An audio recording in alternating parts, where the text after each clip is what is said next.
And continuing on with Volume 2 of the Buddha series by Osamu Tezuka, or Tezuka Osamu as he's known in Japan. If you've missed my video on Book 1, Volume 1, I'll leave a link to it down in the description down below, although be forewarned, I do tend to ramble on and on. Sorry, it's the dangers of doing these things unscripted. If I'll see maybe if I can succinctly sum up what I said in video 1, which is I'm coming back to this series, which I initially started about 20 years ago when I was living in Japan and attempted to read it in Japanese, and because of my limited Japanese was able to make some sense of it, but it was a bit of a struggle and I didn't really understand everything. It got translated, just one of those coincidences. This was published in the 1970s and early 80s originally, but it got translated into English around the same time I started reading it in Japanese, around 2003, 2004. But I never actually read through the whole thing. So coming back to it now with Volume 2. As I mentioned in the previous video, when I lived in Japan, I got into Tezuka Osamu's stuff a lot, but also found that there was a lot of it that was very appealing, but there was also some stuff that I found that was strange and maybe kept me a little bit at arm's length from it. And again, I was reminded of that somewhat as I'm reading this series. I'll talk more about that in a minute. I was very excited when I first found out about this series when I was living in Japan, because I was interested in Tezuka Osamu, but I had also long been meaning to read about the mythology of Buddhism. I wasn't interested in converting, but I've long been interested in mythology. So I thought it might be interesting to read up on, the myths and mythology of a religion I didn't know about, and had trouble finding anything.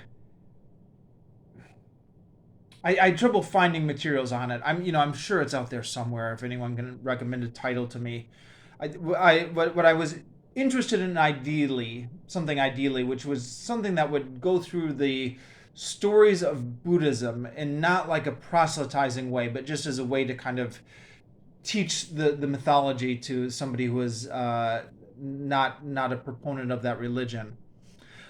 So, anyways, was very excited when I found the Tezuka Osamu series on Buddha, and was initially very interested in this complex story that was being outlined, being set up in Book 1, but eventually began to suspect that this actually was not the original mythology and that this was Tezuka Osamu doing his own thing, which years later I've gone back to Wikipedia to largely confirm what was my suspicion when Wikipedia didn't exist when I first tried to read this over 20 years ago. Actually, I think it's about 20 years ago exactly now.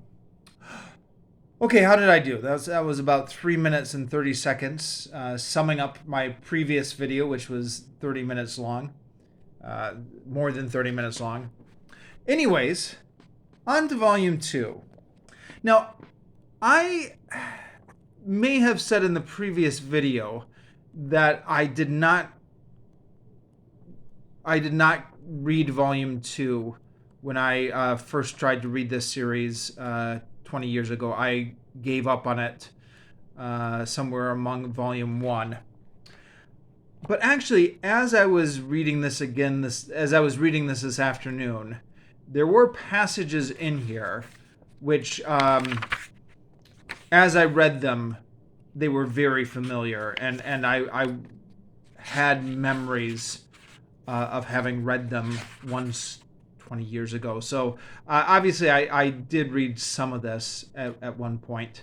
I think at a certain point, my original intention was to read through the whole series cover to cover carefully, and I think after I gave up on that idea, I started flipping through them and reading sections of the later volumes. So who knows? Maybe those kind of memories will continue as I continue to read through this series.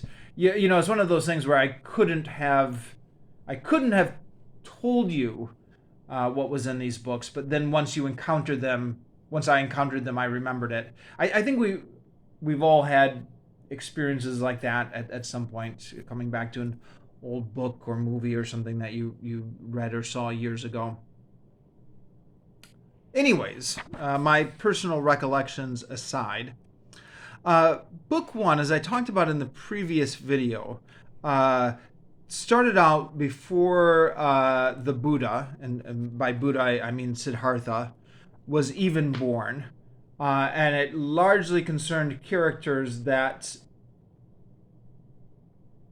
as it turns out, were not part of the original Buddhist myth. They were inventions of Osamu Tezuka. And Buddha was barely in volume one. There were all these side characters. I made the comparison in the previous video, thinking this was like Ben-Hur, where the story intersects with Jesus' story, but it's actually a story about different characters. I thought that perhaps this was what Osamu Tezuka is doing with Buddha.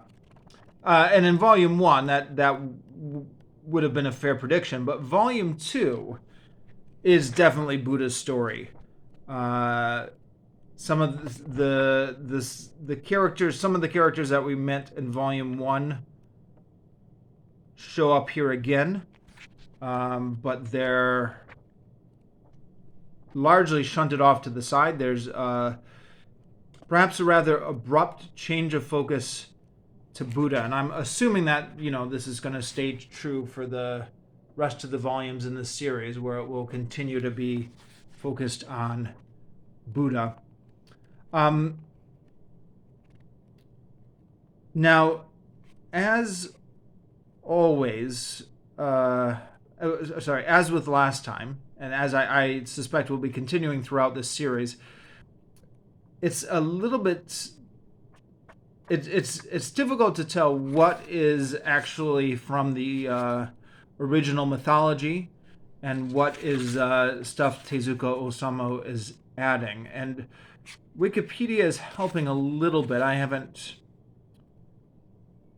researched this thoroughly, but on the Wikipedia page for this book, it does identify which characters are fictional and which characters actually go back to the original mythology. I actually went to the Wikipedia page for Buddha, the Siddhartha, but that, I don't know, it was a little bit difficult to tell, like in a straightforward way, what the original story was, just the way that Wikipedia article is written. It was more kind of written. Well, one gets the impression that there's just a lot of different stories about Buddha rather than a canonical Buddha story. And the Wikipedia page was maybe more sorting through what are the different sources rather than telling a story. Like I said, I really don't know anything about it, but I guess I'm between reading this book and between researching it on Wikipedia, I'm beginning to learn a bit. So this volume 2 starts off 10 years later. Yeah, 10 years have come and gone. And we do start off with Tata, who's now, I guess, a young man.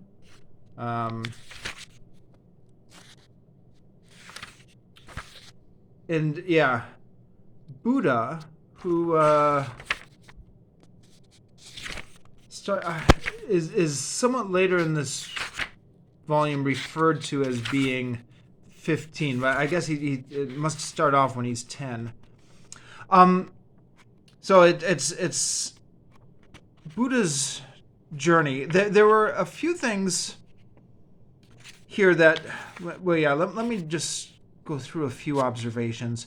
I think I mentioned in yesterday's video that as much as I was intrigued or interested by Tezuka Osamu's stuff when I was in Japan, there were some strange...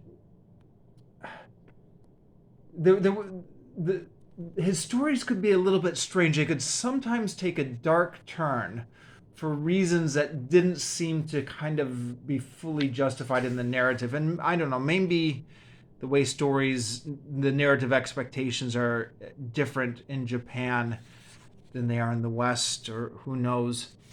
But we have the young Siddhartha, the future Buddha, playing with his friends here. And then one of his friends falls in the pond and dies.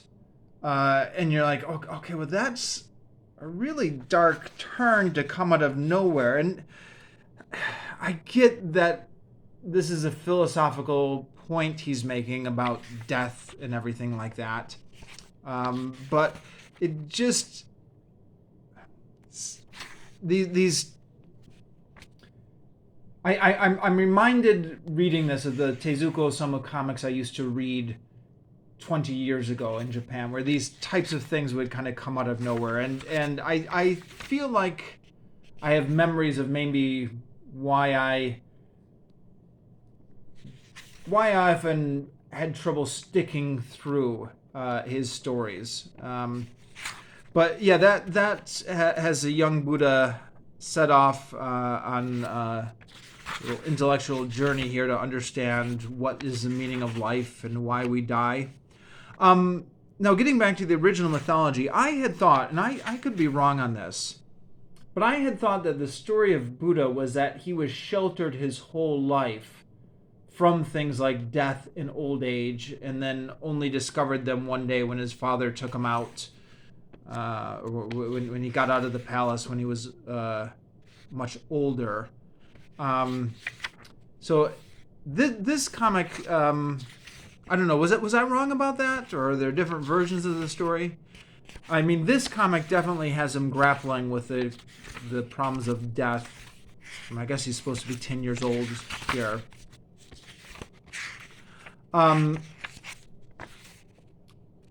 Yeah, there's some other abrupt character actions that... So yeah, the Siddhartha is in the castle, and then he gets this urge to escape the castle and go out, and then he meets Tatya from the volume 1, who's now grown into a man, who takes him on an adventure down the river. And again, this seemed to me just very abrupt. Why is Tatya taking him down the river? It is kind of explained later that Tatya wants to use, knows that Siddhartha is a future prince and wants to use him to get revenge on the people who've harmed him. But then Tatya takes him directly into all these dangerous situations, which seems a little bit careless that that's his master plan. And then they rescue a girl who's very hostile to them, but then immediately falls in... Sorry. Maybe immediately is the wrong word, but seems to do an about face to fall in love with Buddha. Yeah, I don't know. What is other people's experience reading through this comic book series? I feel like I'm beginning to remember why 20 years ago I didn't stick with it. Of course, 20 years ago I was trying to read it in Japanese, so the reading it in English is much less cognitively demanding for me. So the effort I put in is less. Oh yeah, see, there's another person who dies here, and Buddha's shocked by the problem of death. He seems to spend more time mourning this old lady he just met than his childhood friend and classmate who died earlier in the book. One of the things I thought was a little bit weird were the emotional weight of things seemed a little bit wrong.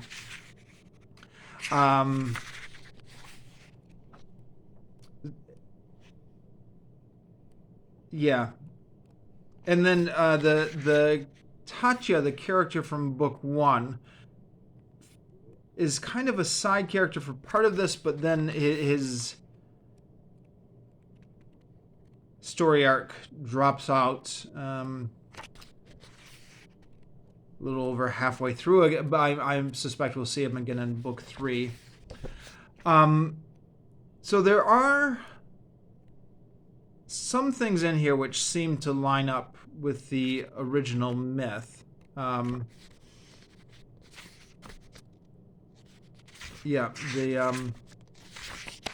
This child here, which there's this whole backstory about how the neighboring king is demanding a bride, so they switch out a slave girl and give it to him, and he produces a heir.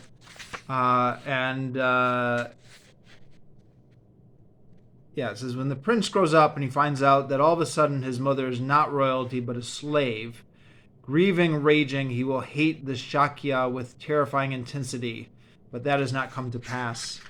Again, I double-checked this on Wikipedia, and I think this character is part of the original Buddhist myth, or one of the Buddhist myths, so we'll see how that develops. As well as this other baby who was born here.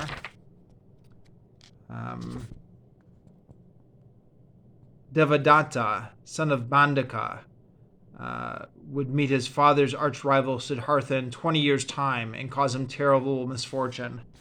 And the Devadatta also appears to come from the original mythology. But his father, Bandaka, who is set up as one of the major villains of books 1 and 2, is, again, based on what I can glean off of Wikipedia, is not part of the original mythology. I guess Devadatta's father was not accounted for in the original mythology, so this is Tezuka Osamu adding his own flourishes here.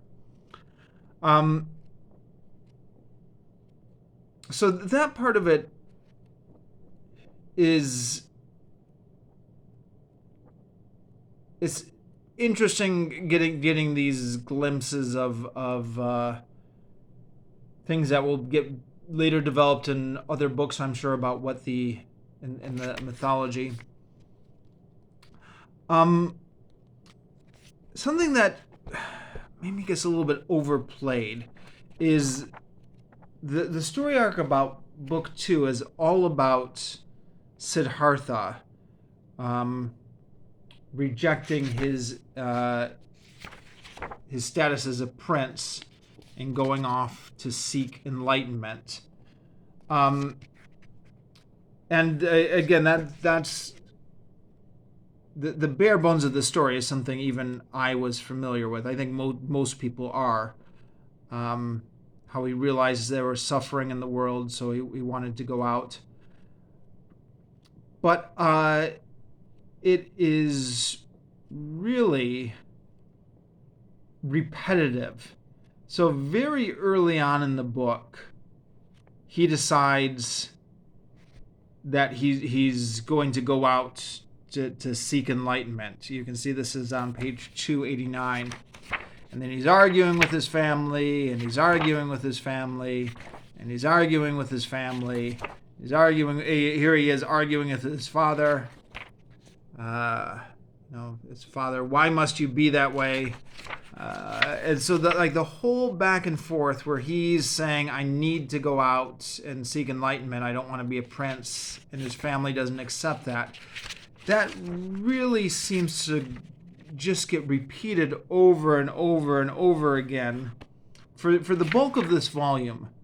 And I guess, I guess that is the central story of the Buddhist mythos, but it just seems like it was needlessly repetitive. I felt like the point could have been made in less panels, and also boring to harp on that so much.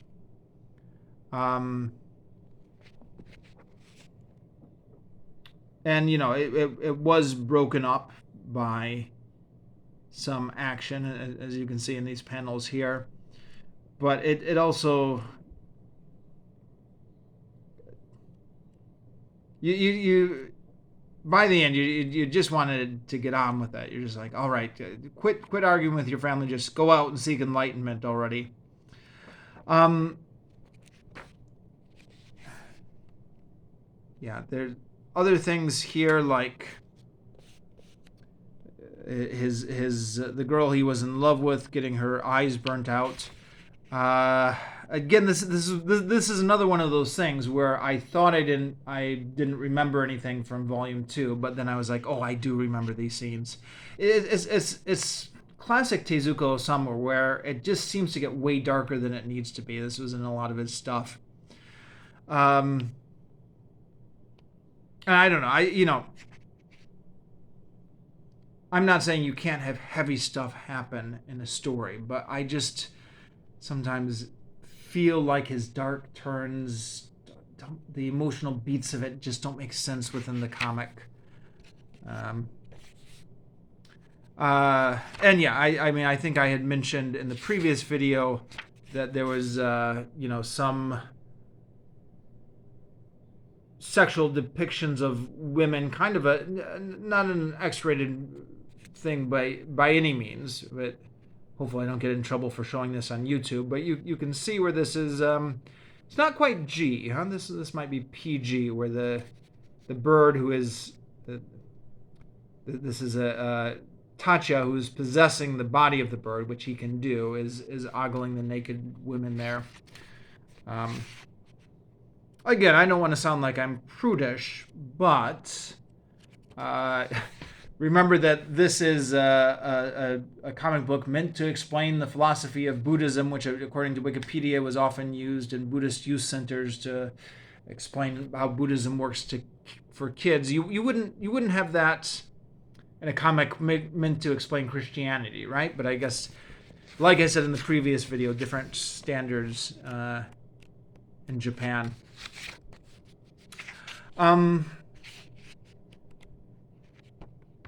So yeah, I think I'm just gonna leave it off here for now, and then continue on to volume 3 next, and I'll keep you updated as I work through that. This took me. I read this actually in one day, but it took me. I don't know, how long did it take me? 3 hours or so. I don't know. I wasn't reading it straight through. Of course, I was taking breaks and doing other things through with it. But like it is a comic book, and it's like I said in yesterday's video, Tezuka Osamu's comics are very visual and not very text heavy, and yet it is a bit of a chunker as comics go. It's 400 and some pages, so it takes a bit to get through, at least for me. I've got the time this week because the wife and kids are still for 2 more days at my wife's parents' house, but my progress will definitely slow down once kids get back the day after tomorrow. But I'll review these books as I finish them, whenever I finish them, as I go along.